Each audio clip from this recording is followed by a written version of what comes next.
बिस्मिल्लाहिर्रहमानिर्रहीम। अस्सलाम वालेकुम। Welcome to my channel nursing pathway.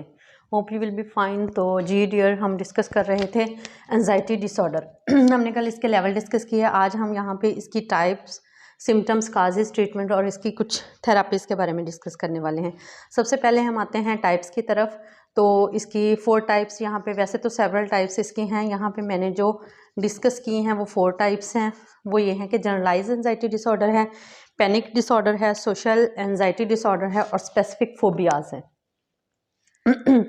ये एंजाइटी डिसऑर्डर हैं। जनरलाइज एंजाइटी डिसऑर्डर में क्या होता है कि आप इंटेंस फियर और अनरियलिस्टिक हो जाते हैं, आपको फियर फील होता है, और जब आपको चीज़ों से फियर फील होता है और आप इनसिक्योर फील करते हैं तो आप असल में शिकार होते हैं जनरलाइज एंजाइटी डिसऑर्डर के।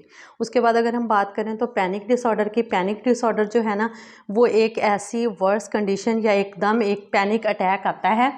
पैनिक अटैक एक ऐसी कंडीशन है जो कि अचानक से आपके ऊपर आ जाता है। और इस पैनिक अटैक के अंदर आप लोगों को जो प्रॉब्लम होता है वो ये होता है कि आप एकदम से फियर फील करने लग जाते हैं, अनरियलिस्टिक हो जाते हैं, आपको बहुत ज़्यादा हार्ट पेन फील होने लग जाती है, हैवीनेस हो जाती है, आपको स्वेटिंग होने लग जाती है। ये सारी जब कंडीशन होती है तो आप पैनिक एंजाइटी डिसऑर्डर का शिकार हो चुके होते हैं। सोशल एंजाइटी डिसऑर्डर की जहाँ पे हम बात करें तो वो नाम से जैसे जाहिर है ना, सोशल, मतलब आप सोसाइटी में बाहर जाते हैं, आप किसी रश वगैरह में या किसी ऐसी जगह पे जाते हैं जहाँ पे आप अच्छे से बोल नहीं सकते या आप घबरा जाते हैं लोगों को देखकर। तो जब इस जैसी सिचुएशन का आपको सामना होता है तो तब भी आप फियर फील करते हैं और आप जो अनरियलिस्टिक हो जाते हैं, तो ये सोशल एंजाइटी डिसऑर्डर है। अगर हम बात करें स्पेसिफिक फोबियाज की, तो फोबियाज कहते हैं फियर को। खौफ होता है आपको बहुत सारी चीज़ों से।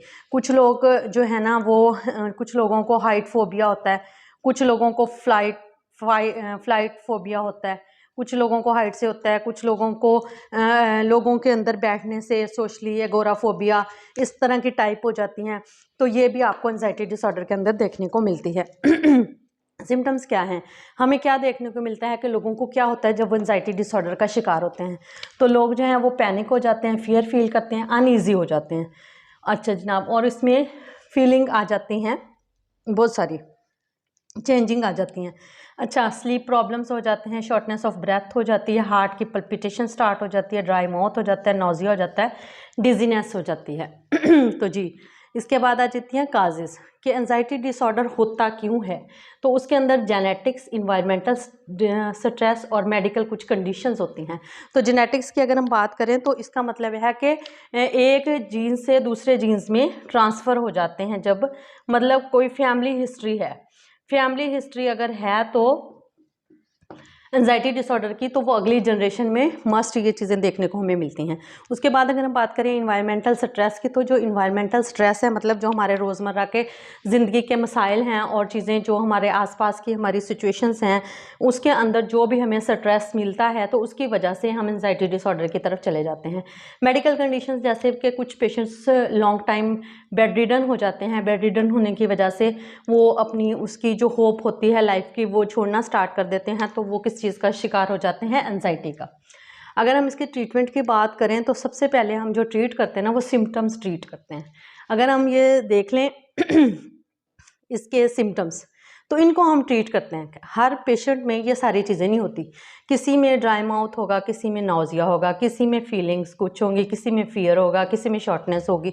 तो जो सिम्टोमेटिक हम इसमें ट्रीटमेंट देंगे, जिसको जो प्रॉब्लम है उसका हम ट्रीटमेंट दे देंगे। अगर हम बात करें ना मेडिकेशंस की, तो मेडिकेशंस में हम एंटी डिप्रेसेंट देते हैं। एंटी डिप्रेसेंट 2 तरह की होती हैं, SSRIs और SNRIs की क्लास है, ये हम देते हैं। इसमें बेंजोडाइज़ेपाइंस देते हैं, बीटा ब्लॉकर्स देते हैं, एंटी साइकोटिक देते हैं, एंटी कन्वर्जेंट देते हैं।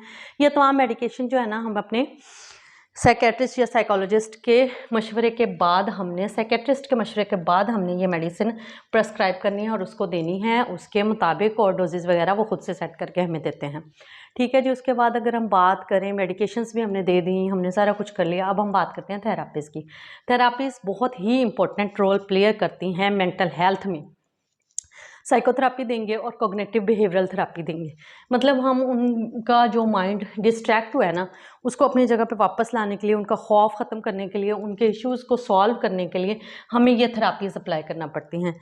इन थेरापीज़ को इंशाल्लाह हम आगे डिटेल में एक पूरा लेक्चर इस पे करेंगे।